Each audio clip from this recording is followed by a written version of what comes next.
Bonjour esprit curieux et bienvenue dans ce voyage intellectuel. Vous êtes-vous déjà demandé si le monde qui nous entoure, avec ses changements constants, ses contradictions et sa beauté éphémère, était tout ce qu'il y avait? Et si ce monde que nous percevons par nos sens n'était pas en fait le monde réel? Cette question n'est pas nouvelle et elle obsède l'humanité depuis des millénaires. Ce doute radical sur la nature de la réalité est la graine d'où germe presque toute la philosophie occidentale. Et elle fut plantée de manière systématique par un homme dont l'ombre se projette sur 25 siècles de pensée. Son nom était Aristoclès, mais l'histoire le connaîtrait sous son surnom Platon. Un homme qui a été témoin du chaos de la guerre et de l'injustice de la politique et a dédié sa vie à trouver un fondement solide pour la vérité. Aujourd'hui, nous n'allons pas nous contenter d'un survol. Nous allons faire une immersion profonde. Ensemble, nous allons déconstruire sa pensée brique par brique. Nous retracerons ses idées depuis leur origine, le traumatisme qui a défini sa mission, jusqu'à l'architecture complète de son système. Nous voyagerons des ombres dansantes sur le mur d'une caverne jusqu'à la lumière éblouissante de l'idée du bien et nous explorerons pourquoi sa vision d'une cité parfaite, la République, reste aussi fascinante que controversée. La grande question qui nous guidera est la suivante. Pourquoi Platon se méfiait-il si profondément de la démocratie et du monde que nous voyons, entendons et touchons? Et, plus importante encore, quelle réalité supérieure a-t-il proposé comme encre pour la connaissance, la morale et la justice? Accrochez-vous bien intellectuellement, car nous sommes sur le point de pénétrer l'esprit de l'un des géants de l'histoire. Ceci est la pensée de Platon. Avant de commencer, une brève remarque. Pour donner vie à ce récit, j'ai utilisé des outils d'intelligence artificielle pour générer les images que vous voyez. Considérez-les comme une toile, un moyen d'illustrer les idées et l'ambiance de ce que nous racontons. Elles ne seront pas toujours une représentation littérale, mais un accompagnement visuel pour vous permettre de laisser libre cours à votre imagination avec moi. J'espère de tout cœur que vous apprécierez. Pour comprendre Platon, le philosophe, nous devons d'abord connaître Platon, l'homme. Il est né vers 428 avant Jésus-Christ, dans l'une des familles les plus aristocratiques et riches d'Athènes. Son vrai nom était Aristoclès. On dit que Platon était un surnom signifiant « celui aux larges épaules », peut-être en raison de son physique ou de son front. Il a grandi à une époque d'immense agitation, un moment qui allait définir sa vision du monde. Athènes était l'épicentre culturel du monde antique, le berceau de la démocratie sous Périclès. Mais l'Athènes de la jeunesse de Platon était en crise. Elle était engagée dans la dévastatrice guerre du Péloponnèse contre Sparte. Platon a vu de première main l'instabilité, la démagogie et la facilité avec laquelle l'opinion publique pouvait être manipulée, menant la cité à des décisions désastreuses. Cette méfiance envers la foule s'est semée très tôt. Puis, dans sa jeunesse, il rencontra l'homme qui allait changer sa vie pour toujours. Un homme laid, sans argent et sans prétention, qui marchait pieds nus sur l'agora posant des questions inconfortables. Son nom était Socrate. Socrate n'a rien écrit, mais sa méthode d'interrogation, la maïeutique, ou l'art d'accoucher les idées, a fasciné le jeune Platon. Socrate était un taon piquant la conscience d'Athènes. La méthode socratique était révolutionnaire. Socrate affirmait « Tout ce que je sais, c'est que je ne sais rien ». Il ne prétendait pas enseigner, mais à travers le dialogue et la dialectique, il obligeait ses interlocuteurs à examiner leurs propres croyances. Il démontrait encore et encore que ce que les gens considéraient comme connaissance n'était rien d'autre qu'une opinion infondée ou doxa. Pour Platon, ce fut une révélation. La quête de la vérité exigeait de démolir les fausses certitudes. Et puis, en 399 avant Jésus-Christ, la catastrophe se produisit. Le point culminant du chaos athénien. La démocratie athénienne, fraîchement restaurée, jugea Socrate, le mentor de Platon, l'homme le plus sage d'Athènes, selon l'oracle de Delphes. Les accusations étaient absurdes, impiété et corruption de la jeunesse. Il fut déclaré coupable et condamné à mort par la ciguë. L'exécution de Socrate fut le traumatisme fondateur de Platon. Elle détruisit sa foi dans le système politique existant. Comment la démocratie, le gouvernement du peuple, pouvait-elle assassiner l'homme le plus juste et le plus sage? Pour Platon, ce ne fut pas une simple erreur judiciaire. Ce fut la preuve ultime que la société était fondamentalement malade. La politique basée sur l'opinion et la rhétorique et non sur la vérité était mortelle. Cette tragédie a cristallisé la mission de sa vie. Platon a conclu que le problème n'était pas simplement de savoir qui gouvernait, mais ce que ces personnes savaient. La cité-État, la polis, ne pouvait être sauvée que si elle était gouvernée par ceux qui comprenaient réellement ce que sont la justice, la vérité et le bien. Le problème n'était pas seulement politique, il était épistémologique, un problème de connaissance. Il fallait trouver un fondement immuable pour la vérité. Après la mort de Socrate, un Platon désabusé quitta Athènes pendant plus d'une décennie. Il voyagea beaucoup. On dit qu'il se rendit en Égypte, s'émerveillant de sa stabilité millénaire, et en Italie, où il entra en contact avec les pythagoriciens. Cette influence fut cruciale. Des pythagoriciens, Platon absorba l'idée que la réalité sous-jacente de l'univers n'est pas matérielle, mais mathématique, et la croyance en l'immortalité et la transmigration de l'âme. Vers 387 avant Jésus-Christ, Platon revint à Athènes, alors âgé de 40 ans et avec une vision claire. Il acheta un terrain boisé aux portes de la ville, un jardin dédié au héros Académos. Il y fonda son école, l'Académie. Ce n'était pas une école comme les nôtres, ce fut en essence la première université du monde occidental, un centre de recherche et de formation intellectuelle. À l'entrée de l'Académie, il y aurait eu une inscription disant « Nul n'entre ici s'il n'est géomètre ». Cela résume son projet. L'objectif de l'Académie n'était pas simplement de débattre, mais d'entraîner l'esprit à aller au-delà du monde sensible. Utiliser la précision des mathématiques comme tremplin pour atteindre des vérités philosophiques plus élevées. Son objectif final était de former la prochaine génération de dirigeants, les philosophes rois. Maintenant, entrons au cœur de son système. Platon a hérité d'un débat philosophique qui semblait insoluble. D'un côté, Héraclite avait dit que tout s'écoule, pantarei. Le monde sensible est en perpétuel changement, on ne se baigne jamais deux fois dans le même fleuve. De l'autre côté, Parménide soutenait que le changement est une illusion. L'être véritable est un, éternel et immuable. Qui avait raison? Le monde est-il changement ou permanence? Le génie de Platon fut sa réponse. Il dit « Les deux ont raison », mais il parle de deux choses différentes. Platon postule une métaphysique dualiste, c'est-à-dire l'existence de deux réalités distinctes. La première est le monde sensible, le monde que nous percevons avec nos sens. C'est le monde d'Héraclite, un monde de changement, de décadence et d'imperfection. C'est le monde des choses physiques, des copies. Mais au-dessus de celui-ci existe un autre royaume. Un monde intelligible qui ne peut être appréhendé que par la raison et non par les sens. C'est le monde de Parménide, un royaume de permanence, d'éternité et de perfection. C'est le monde vraiment réel. Il n'est pas fait de choses, mais de formes ou comme nous les connaissons, d'idées. Et c'est là que nous devons être très précis avec le langage. Quand Platon dit « idée », en grec « eidos », il ne se réfère pas à une pensée dans votre esprit. Pour lui, une idée est un archétype éternel, le moule parfait et immuable d'une chose. C'est l'essence de quelque chose. Ces idées sont plus réelles que les objets physiques que nous voyons. Elles sont la cause et le modèle de tout ce qui existe dans notre monde sensible. Elles sont la vraie réalité. Pensons à un exemple. Dans le monde sensible, nous voyons des milliers de chaises. Il y a des chaises en bois, en métal, laides, belles, cassées, neuves. Toutes sont différentes, temporaires et peuvent être détruites. Mais qu'est-ce qui les rend toutes des chaises? Platon dirait que c'est parce qu'elles participent toutes à l'unique idée de chaise qui existe dans le monde intelligible. Cette idée est le concept parfait de chaise, elle est éternelle et ne peut être détruite. Ceci s'applique à tout. Nous voyons un acte juste, une personne juste, une loi juste. Toutes sont des manifestations imparfaites de l'idée de justice. Nous entendons une belle mélodie ou voyons un magnifique coucher de soleil. Ils sont beaux uniquement parce qu'ils participent à l'idée de beauté. Sans les idées, le monde sensible serait un chaos incompréhensible. Ce sont les idées qui donnent ordre et intelligibilité au monde. Récapitulons les caractéristiques. Les idées sont objectives, elles ne dépendent pas de notre esprit. Elles sont éternelles, elles ne naissent ni ne meurent. Elles sont immuables, elles ne changent jamais. Elles sont universelles. Il n'y a qu'une seule idée pour chaque catégorie de choses. Et elles sont intelligibles. Elles ne sont saisies que par la raison, le nous. En revanche, les choses sensibles sont subjectives, temporelles, changeantes, multiples, et ne sont saisies que par les sens. Quelle est la relation entre ces deux mondes?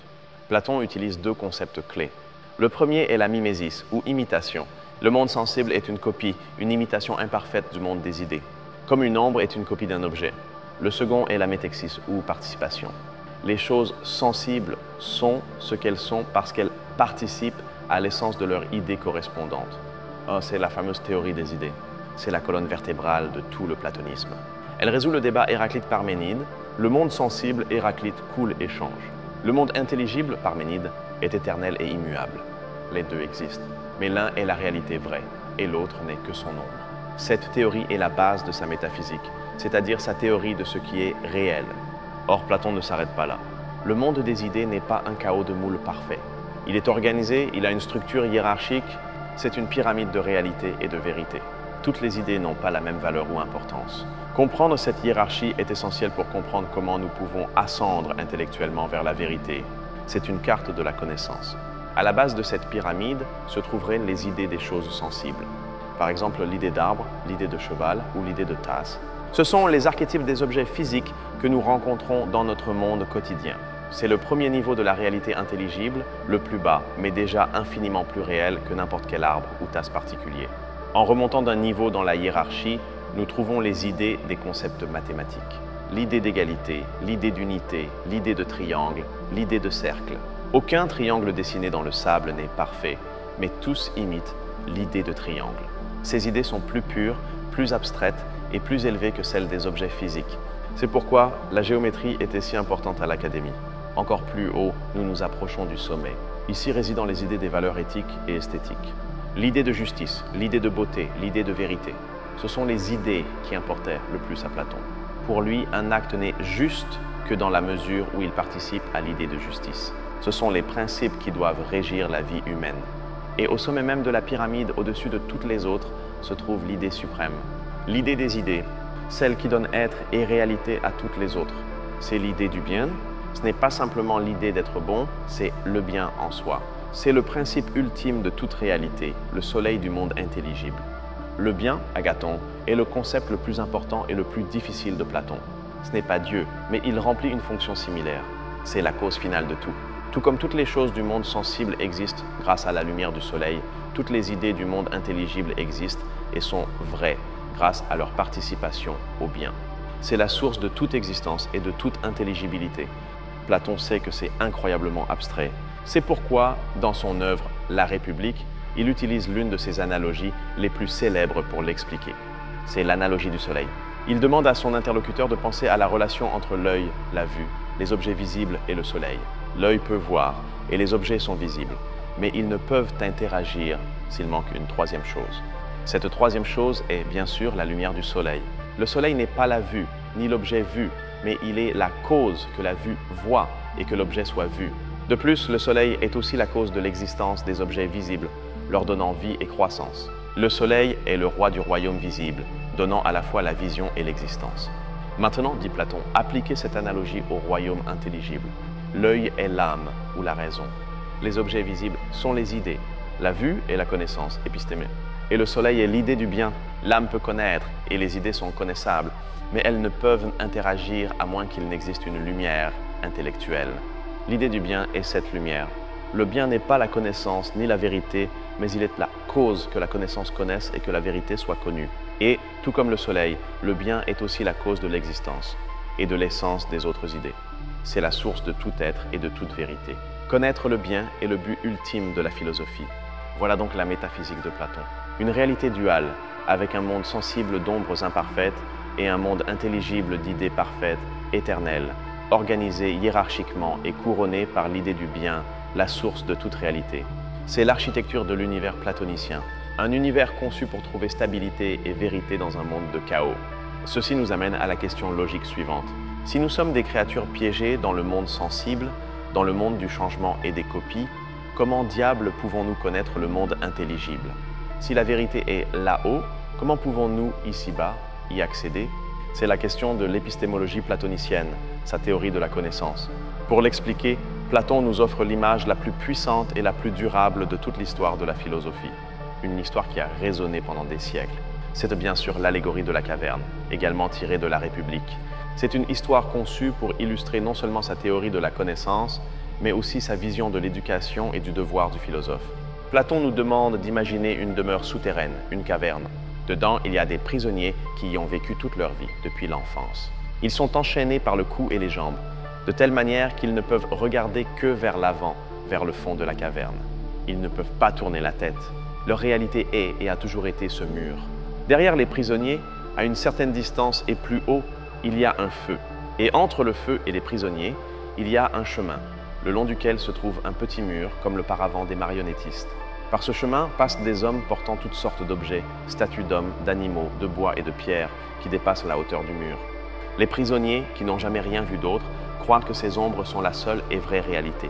S'ils entendent parler les porteurs, ils attribueraient les sons aux ombres. S'ils jouaient à deviner quelle ombre passera ensuite, le plus habile serait considéré comme le plus sage. Ceci, dit Platon, est notre état d'ignorance, le niveau le plus bas de connaissance, aikasia, imagination, où nous confondons les ombres avec le réel. Maintenant, imaginez qu'un des prisonniers soit libéré de ses chaînes et forcé de se retourner. La première chose qu'il verrait serait le feu, La lumière lui ferait mal aux yeux, habitué à l'obscurité. Il verrait les objets réels qui projetaient les ombres et serait confus. Il lui paraîtrait moins réel que les ombres auxquelles il était habitué. Cela représente le douloureux premier pas de l'éducation, passer des simples ombres aux objets physiques, pistis ou croyances. Ensuite, ce prisonnier est traîné le long d'une montée rude et escarpée hors de la caverne et vers le monde extérieur. La lumière du soleil est si intense qu'au début, elle est complètement aveuglante. C'est un processus douloureux, violent. L'éducation, pour Platon, n'est pas un divertissement facile, c'est une périagogée, un revirement complet de l'âme qui fait mal. Une fois dehors, le prisonnier libéré doit s'habituer. D'abord, il ne pourrait regarder que les ombres des objets réels du monde extérieur. Ensuite, leurs reflets dans l'eau. Puis, il serait capable de regarder les objets eux-mêmes, les arbres, les étoiles, la lune. Et finalement, après un long entraînement, il serait capable de regarder directement le soleil. En voyant le soleil, il comprendrait qu'il est la source de tout. Le soleil, l'idée du bien, est ce qui donne vie aux arbres et aux animaux, les autres idées, et ce qui lui permet de les voir, de les connaître. Cet homme a atteint l'épistémé, la vraie connaissance. Il a contemplé le monde des idées. Il est devenu un philosophe. Mais l'histoire ne se termine pas là. Ce philosophe, maintenant illuminé, ressent de la compassion pour ses anciens compagnons dans l'obscurité. Il ressent le devoir de retourner dans la caverne.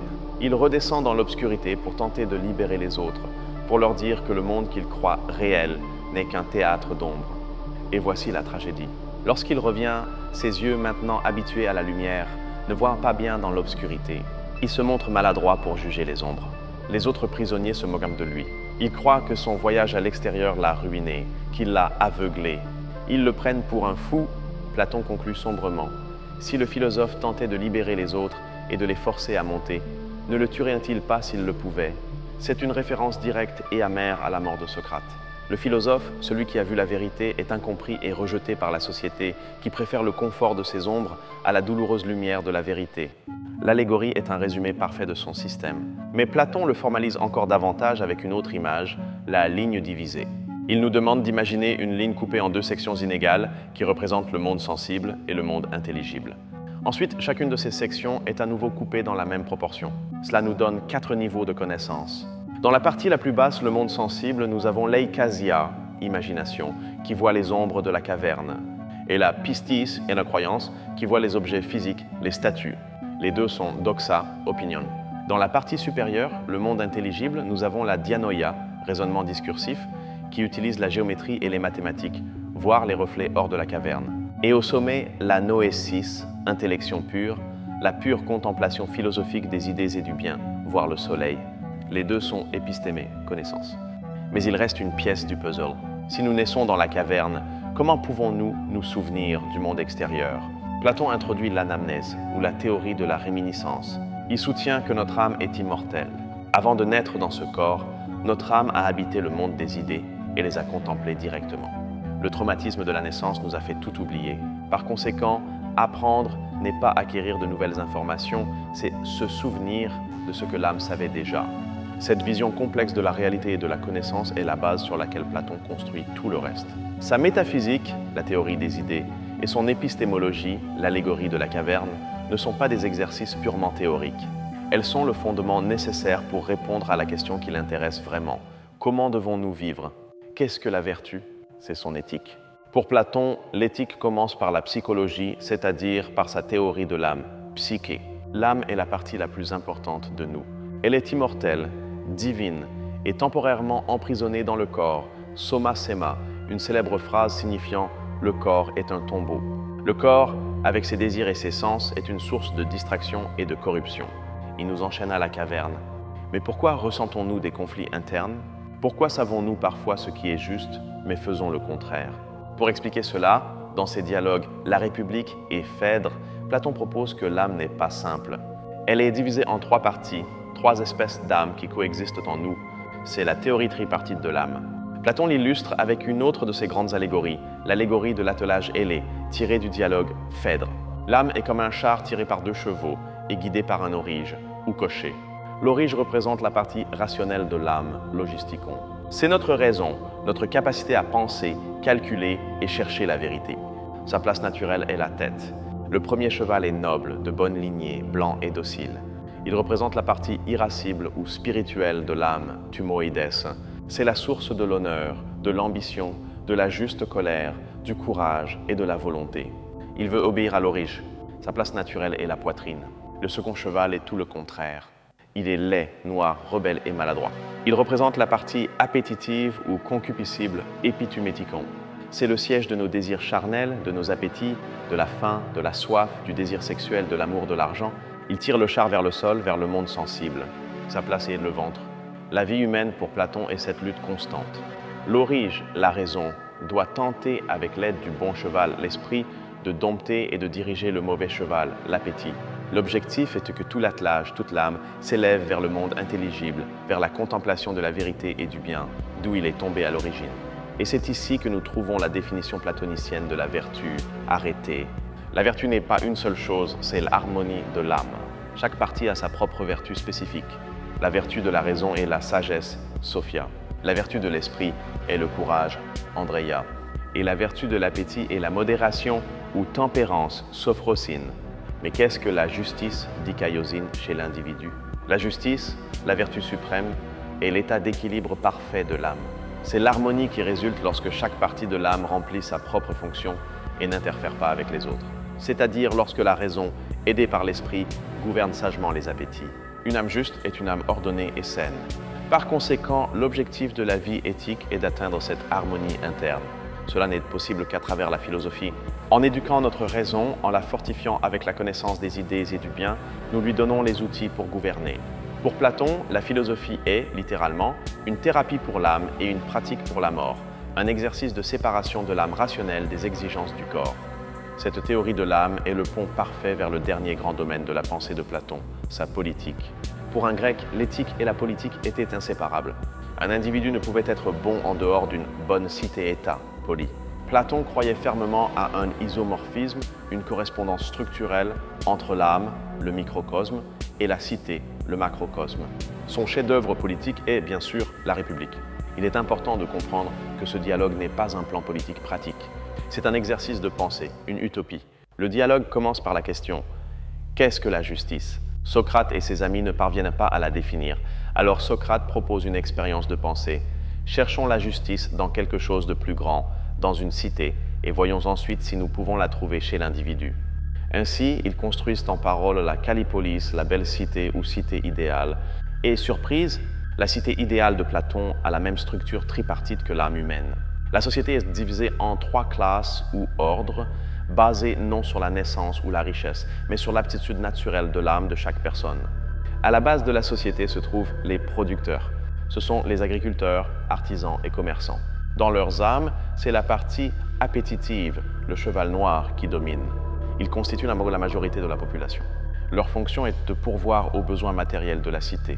Leur vertu principale doit être la modération, accepter leur place et contrôler leurs désirs de richesse. Au niveau suivant se trouvent les auxiliaires ou gardiens guerriers. Ce sont l'armée et la police de la cité. Dans leurs âmes, c'est la partie spirituelle, le cheval blanc, qui domine. Ils sont sélectionnés pour leur courage et leur esprit noble. Leur fonction est de défendre la cité des ennemis extérieurs et des menaces internes. Leur vertu principale est la vaillance. Et au sommet de la cité se trouvent les gardiens parfaits ou gouvernants. Ce sont l'élite de l'élite, sélectionnée après des décennies de l'éducation physique, mathématique et philosophique la plus rigoureuse. Dans leurs âmes, c'est la partie rationnelle, l'orige, qui domine. Leur fonction est de gouverner la cité. Leur vertu principale est la sagesse. Alors, qu'est-ce que la justice dans la cité? Exactement la même chose que dans l'âme. La justice est l'harmonie qui résulte lorsque chaque classe remplit la fonction pour laquelle elle est naturellement douée. Et seulement cette fonction. Les producteurs produisent, les auxiliaires défendent et les gouvernants gouvernent. Toute interférence, tout producteur qui tenterait de gouverner est injustice et mène au chaos. Et cela nous amène à la proposition la plus célèbre et controversée de Platon. Qui doit gouverner? La réponse est la conséquence logique de tout son système. Le gouvernant doit être celui qui est sorti de la caverne, celui qui a été entraîné à voir le monde des idées, celui qui a contemplé l'idée du bien. Le gouvernant doit être le philosophe. Ainsi naît l'idée du philosophe roi. Platon est catégorique. À moins que les philosophes ne règnent dans les cités ou que ceux qui sont maintenant appelés rois et souverains ne philosophent de manière authentique et adéquate, il n'y aura pas de fin aux mots des cités, ni, je crois, à ceux du genre humain. Seul celui qui connaît le bien peut créer une cité bonne. Seul celui qui aime la vérité et méprise le pouvoir matériel est apte à l'exercer. Pour s'assurer que ses dirigeants ne se corrompent pas, Platon introduit les mesures les plus radicales. Il est interdit aux gardiens, tant auxiliaires que gouvernants, de posséder des biens privés. Ils vivront dans des casernes communes, mangeant à des tables communes. Ils n'auront ni or ni argent, car leur âme est d'or. Cela élimine la corruption et la cupidité, encore plus controversé. Platon abolit la famille traditionnelle pour la classe des gardiens. Les mariages et la procréation seront contrôlés par l'État lors de festivals d'accouplement truqués, une eugénique, pour produire la meilleure descendance. Les enfants seront séparés de leur mère à la naissance et élevés dans des crèches communes, sans savoir qui sont leurs parents biologiques. L'objectif est que tous les gardiens se considèrent comme une seule famille, loyaux uniquement envers l'État. L'éducation est la clé de tout. C'est un système étatique rigoureux. Hommes et femmes reçoivent la même éducation, une idée radicale. Elle commence par la gymnastique et la musique, puis les mathématiques, l'astronomie et la géométrie pendant 10 ans. Ensuite, 5 ans de dialectique, philosophie. Puis 15 ans de service militaire et administratif. Finalement, à 50 ans, les meilleurs s'élèvent pour contempler le bien et gouverner. Voici la Callipolis, une utopie totalitaire, communiste, aristocratique. Ce n'est pas une aristocratie de sang ou d'argent, mais une aristocratie de l'intellect. Elle est conçue dans un seul but, la stabilité. C'est l'antidote de Platon au chaos démocratique qui a tué Socrate. C'est une cité où la raison gouverne, l'esprit défend et l'appétit obéit. C'est une cité juste. Platon ne se fait aucune illusion sur la démocratie. Pour lui, la démocratie est l'avant-dernière étape vers la tyrannie. Il la définit comme le gouvernement des appétits, un système où la liberté totale, l'anarchie, conduit la multitude à être esclave de ses désirs et à choisir un leader démagogue qui fait appel à ses passions les plus basses, lequel finit par devenir un tyran pour maintenir l'ordre. Une critique qui résonne encore aujourd'hui. La République de Platon est une œuvre monumentale. C'est la première utopie systématique de l'histoire. Bien que beaucoup de ces idées nous semblent aujourd'hui terrifiantes, l'eugénisme, la censure de l'art, l'abolition de la famille, sa centralité est indéniable. Elle nous oblige à nous demander qu'est-ce que la justice? Qui doit gouverner? Quel est le prix de la stabilité totale? La pensée de Platon est si vaste qu'elle a engendré des critiques presque immédiatement. Et la critique la plus importante est venue de son propre élève star. Un jeune homme qui a étudié à l'académie pendant 20 ans avant de fonder sa propre école.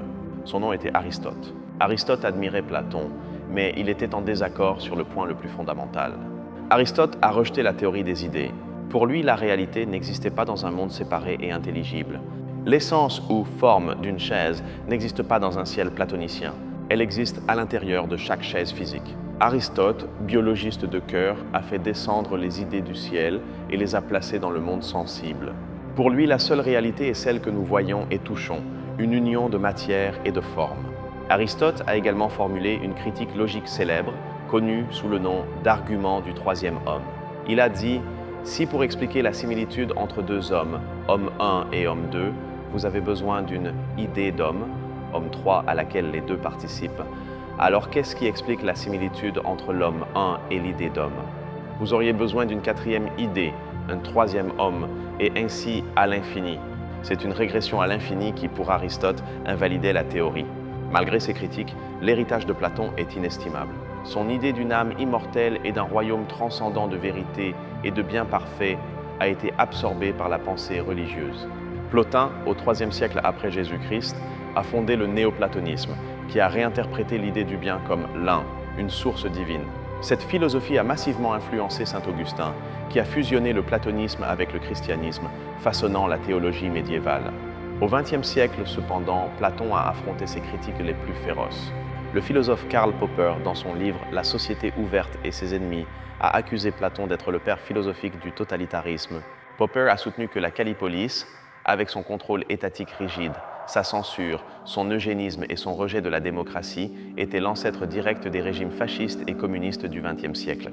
Mais même ses plus rudes critiques admettent sa grandeur. Platon a été le premier à tout questionner de manière systématique. Qu'est-ce que la réalité? Qu'est-ce que la connaissance? Qu'est-ce que la justice? Qu'est-ce que l'amour? Qu'est-ce que l'âme? Quel est le but de l'art? Pratiquement tous les débats qui ont occupé la philosophie occidentale pendant 2 millénaires et demi se trouvent déjà dans les dialogues de Platon. C'est pourquoi le philosophe du XXe siècle, Alfred North Whitehead, a fait sa célèbre remarque. Il a dit que toute la tradition philosophique européenne consiste en une série de notes de bas de page à Platon, Il ne voulait pas dire que tous étaient platoniciens, mais que tous ont dû répondre aux questions qu'il a posées et dans les termes qu'il a établis. Soit vous êtes d'accord avec Platon, soit vous vous opposez à lui, mais vous ne pouvez pas l'ignorer. La pensée de Platon, au final, est un système monumental. C'est une réponse audacieuse et radicale au problème du chaos et de l'injustice. Elle nous présente un choix. Vivons-nous dans le monde des ombres, à la poursuite de plaisirs éphémères et d'opinions changeantes? Ou entreprenons-nous la douloureuse ascension philosophique vers un royaume de vérité éternelle, de justice absolue et d'un bien immuable? C'est le choix entre la caverne et le soleil. Merci de m'avoir accompagné dans ce voyage intellectuel profond dans l'esprit de Platon. J'espère que cela vous a fasciné et surtout que cela vous a fait réfléchir. C'est une pensée dense mais fondamentale pour comprendre comment nous pensons aujourd'hui. Nous avons couvert la caverne, les idées, l'âme, le philosophe roi et son immense héritage. Si la philosophie vous passionne et que vous souhaitez d'autres déconstructions profondes comme celle-ci, n'hésitez pas à vous abonner à la chaîne et à activer les notifications. Votre soutien est ce qui rend ces essais possibles.